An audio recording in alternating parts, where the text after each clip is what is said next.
গায়ে লেগেছে, বান্ধবীরা দূরে থেকে তামাশা দেখে, মালা দূর দে ঘুরে।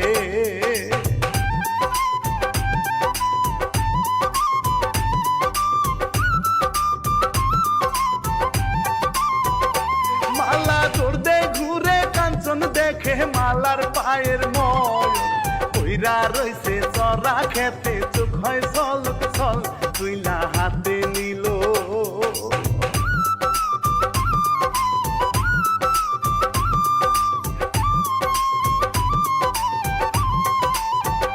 তুইলা হাতে নিল, ওই দিকেতে মায়ে চলে যায়, কলসি হাতে নিয়া মালাই উঠানে দাঁড়ায়, বাবাই সুসংবাদ দেয়।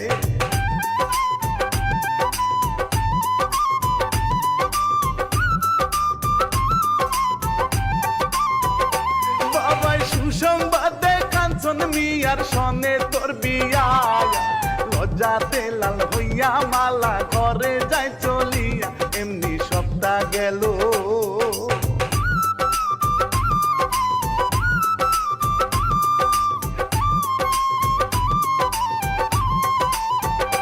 এমনি সপ্তাহ গেল, শহীদ মিয়ার দাদা আসিল, হেসে হেসে মালার বিয়ার প্রস্তাব যে দিল, মালার বাপে বলে কি কইবেন চাচা কোন? তোমার মাইয়া চোখে গলিয়া যাইতাছিল জানি কোন জায়গায়, তা আমার খুব দেখে পছন্দ হয়েছে। এটা ভাবছি যে তোমারই মাই হইব। হ্যাঁ আমারই।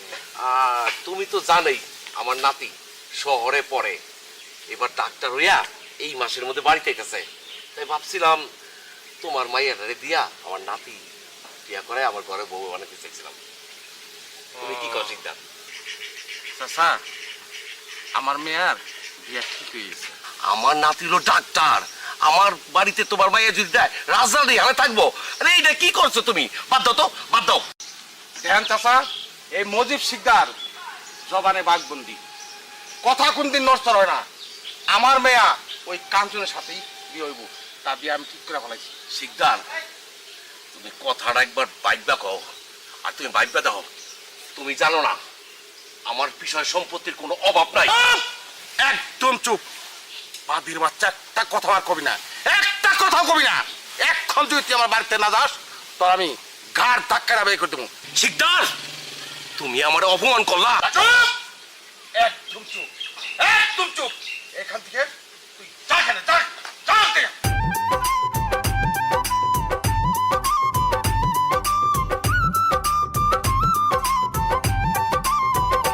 মালার বাপে বলে দূর হইয়া যা শয়তানের বাচ্চা, ঘাড়ে ধরে ধাক্কা দিয়া দিল বের করিয়া, দাদা চইলা গেল।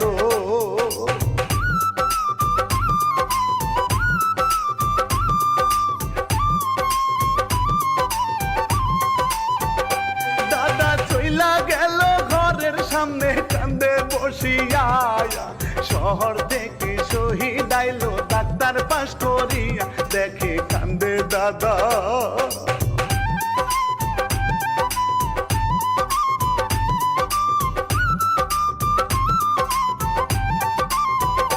দেখে কান্দে দাদাই, নাতিন রে সে কসম দিয়া কয়, মুজিবরের মাইয়ার নাতির বউ বানাইতে চাই, শহীদ কথা দিল।